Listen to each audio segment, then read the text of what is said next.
आज का हमारा सबसे महत्वपूर्ण टॉपिक क्या है? घात और घातांक। ठीक है, सबसे पहले इसमें देखते हैं घात क्या चीज़ है। घात मतलब पावर। ठीक है, जैसे कि कोई संख्या 100 है, इसको हमको लिखना है घात के रूप में।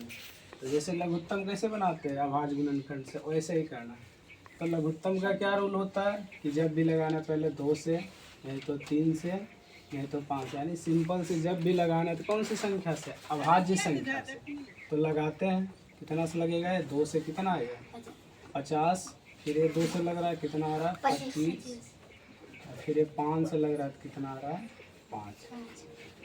फिर इसको 5 से लगा देते, 1 आ गया। ठीक, इतना लगा दिए। अब इसको हमको लिखना है घात के रूप में। ठीक, घात के रूप में लिखते हैं। हमको कितना कितना आया?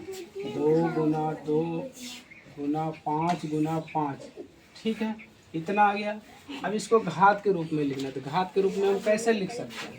तो देखते हैं, 2 है, इसमें क्या आया? 2। तो घात के रूप में लिखने का मतलब कि वो संख्या उसमें कितना बार है। तो 2 है जो इसमें कितना बार आया? 2 बार। तो इसके ऊपर 2 लिखना है। ठीक है, इसी प्रकार इसमें 5 आया है, 5 कितना बार आया है? 2 बार। तो इसको भी क्या लिखेंगे?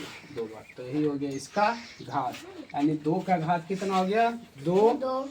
और 5 का घात हो गया 2। ठीक है, हो गया घात के रूप में। अब समझते हैं घातांक। घातांक क्या चीज़ है? तो घातांक के लिए एक फार्मूला होता है कि अगर बेस सेम रहे, तो जो पावर रहता है, जो घात रहता है, उसको जोड़ देना है। कहने का मतलब क्या हुआ? जैसे देख लेते हैं, जैसे हो गया 5 के ऊपर 6, और नीचे भी रहना चाहिए 5 ही रहना चाहिए, ऊपर कुछ भी रहे। यहाँ हम क्या देख रहे हैं कि जो नीचे का बेस है, जो आधार है, दोनों क्या है? सेम है। क्या है? दोनों सेम। ई भी 5 है, ई भी 5 है। तो 5 है तो इसको ऐसे ही लिख देना है, और पावर को हमको जोड़ देना है। 6 + 3, यानी 5 के ऊपर हो जाएगा 6 और 3 9।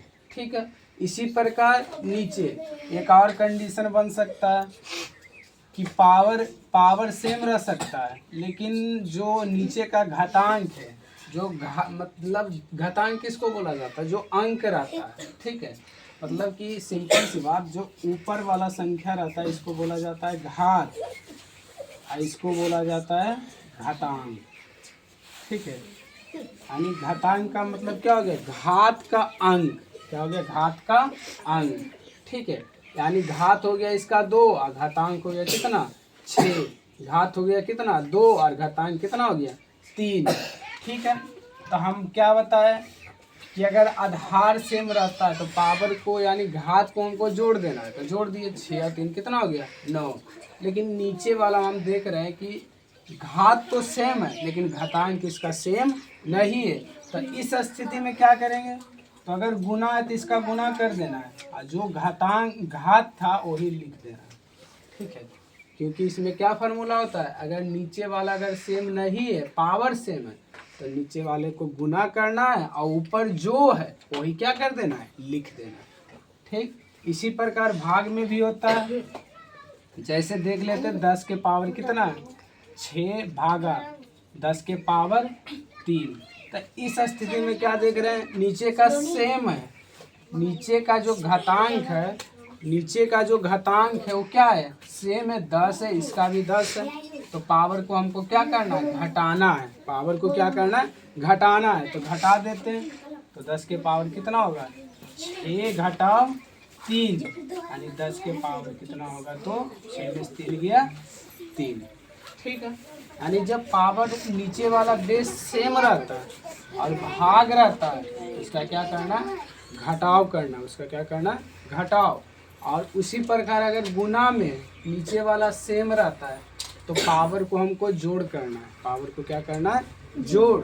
इसी प्रकार भाग में घटाव गया, और नीचे अगर सेम नहीं, अगर घात ही सेम रहे तो घातांक को हमको गुना करना है, यानी 6 गुना 3, 6 कितना हो गया? 18। अब इसी प्रकार जैसे ए वाला था, इसी प्रकार भाग में भी है। जैसे कोई संख्या 10 के पावर 8 है, ठीक है, और 2 के पावर भी 8 है। यहाँ क्या स्थिति उत्पन्न हो गया? कि ऊपर वाला तो सेम है, जो घात है सेम है, लेकिन घातांक उसका सेम नहीं है। ठीक है, तो इस स्थिति में क्या करेंगे, तो नीचे वाला अगर भाग है तो भाग करना है, गुना है तो गुना करना है। तो भाग करते हैं, तो 10 में 2 से भाग करेंगे। ठीक है, 10 में 2 से भाग करेंगे और घात जो है वो लिख देंगे। 10 में 2 से भाग करेंगे, कितना आ जाएगा 5, और ऊपर क्या बचेगा 8। ठीक है, अब ये वाला स्थिति तो समझ में आ गया। अब निचला देखते हैं। कभी कभी हम देखते हैं संख्या कैसे रहता है, 5 के ऊपर 4 ऐसे रह सकता है। तो इस स्थिति में हमको क्या करना है, तो जो घातांक है उसको वैसे ही लिख देना है, जो घातांक है वैसे ही लिख देना है, लेकिन ऊपर वाला जो पावर है दोनों को गुना करना है। यानी 4 गुना कितना करना है 3, यानी 5 के ऊपर हो जाएगा 12।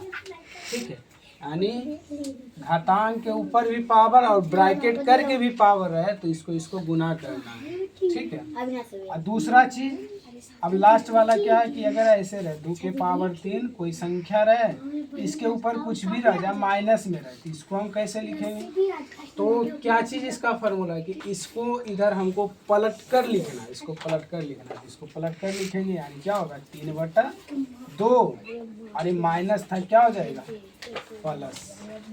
ठीक है, इसमें एक चीज़ और है कि कभी भी ये सब चीज़ में कंफ्यूज नहीं होना चाहिए। ठीक है, जैसे 5 के पावर 4 है, इसके ऊपर 6। ठीक, और दूसरा इसी को ले ले 4 और इसके ऊपर 6, दोनों सेम चीज़ नहीं है। ठीक है, दोनों जो है सेम चीज़ नहीं है, दोनों क्या है अलग। इसका मतलब क्या होता है कि पावर को गुना करना है, पावर को क्या करना है गुना करना है, लेकिन इसका मतलब हो गया कि जो पहले इसका हल करेंगे यानी 5 का पावर 4 करेंगे, और जो आएगा उसका भी पावर 6 करेंगे।